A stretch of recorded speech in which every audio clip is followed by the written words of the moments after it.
here we go. It's Tuesday, February 17th, 2015, and here are the stories we're covering this week. Dutch MPs are demanding that the government beef up their online infrastructure after a DDoS attack took most of the government's websites down last week. A very slick and professional cyber robbery has been taking place for the past 2 years, siphoning roughly $1 billion from worldwide banks. President Obama wants tech firms to open up and share more information with the government in a collaborative way, but they're just not buying it. A California-based company is stripping the carbon out of the air and turning it into usable plastic, and they say they can do it cheaper and much more environmentally friendly than the current methods. And an online security researcher found a bug in Facebook's code that would have allowed him to delete any of your public photos. These stories are coming right up. Don't go anywhere. Depending on where you're located in this big old world of ours, you may remember it as either the Sega Mega Drive or the Sega Genesis. And now, more than a quarter of a century after its original release in Japan, it's more convenient than ever to take these classic Sega games with you. My review is coming right up, so stick around. Try it, buy it.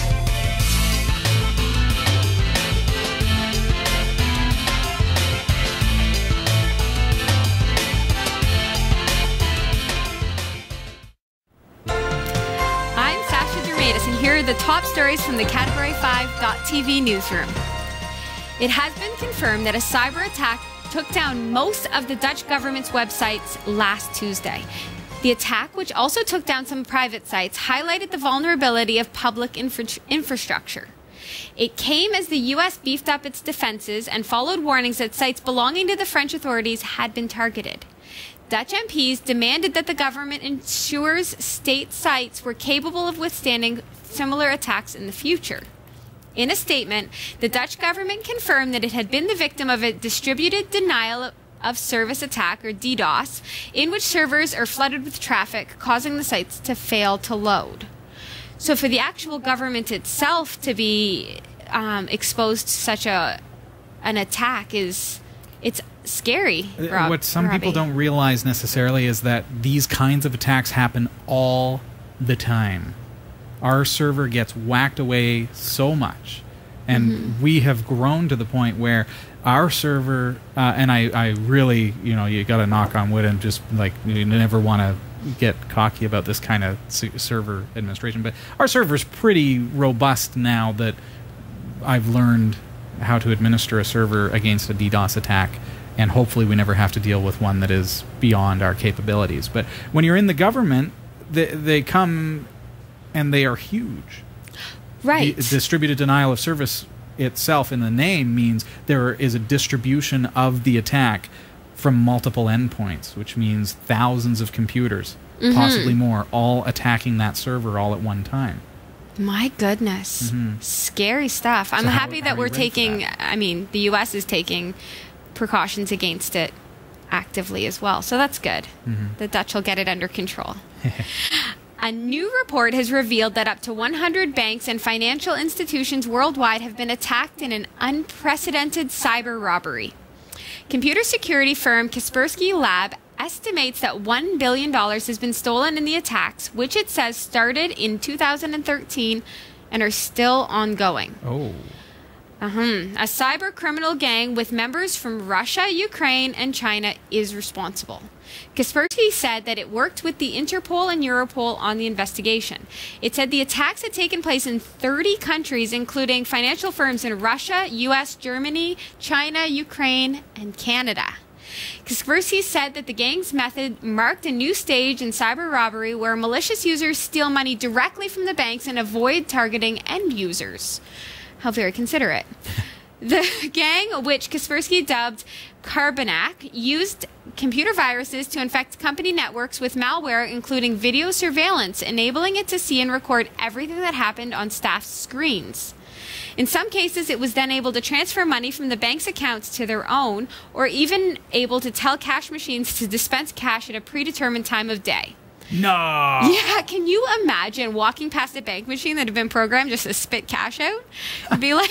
I can imagine this. Wow. Yeah. But if that happens to you, you're part of some intricate web of criminal activity. Calling it a very slick and professional cyber robbery, Kaspersky said that on average, each bank robbery took between 2 and 4 months, with up to $10 million stolen each time. That is significant. This is the next generation of thievery. Yeah. Being able to steal that amount of money just like that. We always thought cybercrime would be the 1 penny out of each account so nobody notices, but to be able to pull $10 million, yeah, I guess there's time involved. It takes a couple months. Yeah, so it takes time and effort, but Sure. What is money really now? It's a virtual I know this is currency. what is this time thing that we speak It's of? What is money? Entropia universe dollars. All money really is. A lot of times in banks, I mean, do they have actual cash dollars? No, they have account amounts on a computer, right?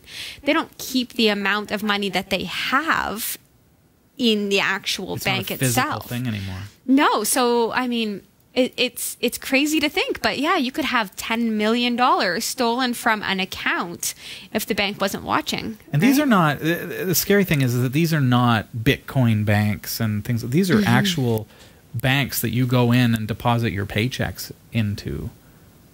This is the real deal. And this is the kind of the next, but it's been going on for 2 years and we're just kind of finding out about it now. Yeah, we're going to get back to stuffing our mattresses with our dollar bills. All right. According to U.S. President Barack Obama, private tech firms should share more information with government and each other to tackle cybercrime. The issue has become a White House priority since a widely publicized hack of Sony Pictures at the end of 2014. But some key tech firms are concerned about government surveillance. Yeah. Some. Wait, there's more. Oh. Senior Google, Yahoo, and Facebook executive turned down invitations to the White House Cybersecurity Summit held at Stanford University. Relations between the U.S. government and tech firms has been strained since electronic surveillance practices were exposed by former National Security Agency contractor Edward Snowden. President Obama is bringing a message of inclusive collaboration to beat cyber threats and a coordinated federal approach, superseding the patchwork of state laws, which might be sensible. But the absence of Silicon Valley's most senior figures hints at a deep division between it and Washington. They are uneasy about allying strongly with an administration tarnished by Edward Snowden's revelations the NSA has spied extensively on their customers. Mr. Obama's own intelligence officials now say cybercrime poses a more pressing threat to national security than terrorism.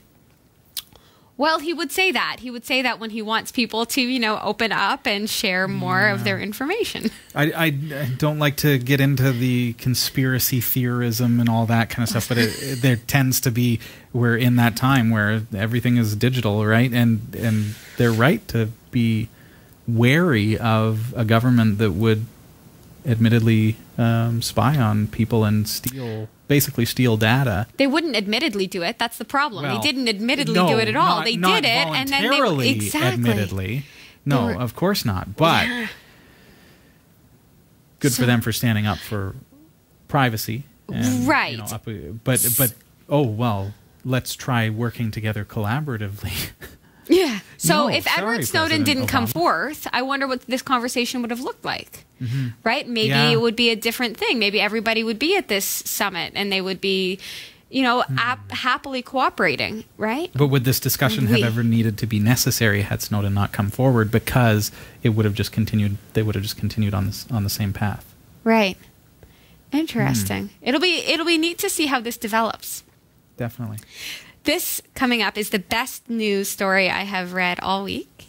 The plastics industry creates 1.8 trillion pounds of carbon emissions every year, but now one company has figured out a way to take the pollution and turn it into plastic that you can hold in your hand. Located in Costa Mesa, California, New Light Technologies is forming plastic out of thin air, literally. New Light CEO Mark Harima said, "We could be breathing this right now." He's figured out how to make plastics out of destructive carbon emissions that would otherwise heat the atmosphere, rather than with fossil fuels such as oil. Most importantly, he figured out a way to do it cheaper. It's something he has been working on for 11 years since he started with the company. He started the company with his friend Kenton Kimmel in his parents' garage. Some of the smartest people have started their companies in their parents' garage. Isn't it true? Yeah. Bill Gates, I think, did that. Mark Zuckerberg? Yeah. Here's how it works. Carbon emissions are captured from farms, landfills, and energy facilities and are fed into a 50-foot tall reactor at New Light's plant. A bundle of enzymes strips out the carbon and oxygen and rearranges them into a substance they call air carbon. The product is then melted down and cooled inside tubes and sliced into little thin plastic pellets that can be molded into anything. Harima calls it a disruptive technology that's going to change the world. New Light is selling its plastics to companies such as furniture maker KI, who uses it to create chairs. There are also air carbon cell phone cases, soap dishes, and plastic bags. At a recent Fortune magazine event, Michael Dell announced his company will use New Light's air carbon bags to wrap its computers. The challenge is for New Light to grow its business enough to disrupt the $380 billion U.S. plastics industry. I will say, Robbie, that if you could take plastic out of the air and turn it into a spool of that plastic that you can use for 3D printers, then you can really do anything. Like, you can make shoes out of air pollution. Like, you could do That's a crazy thought, is it not? Yeah. And who thinks up this stuff? Yeah.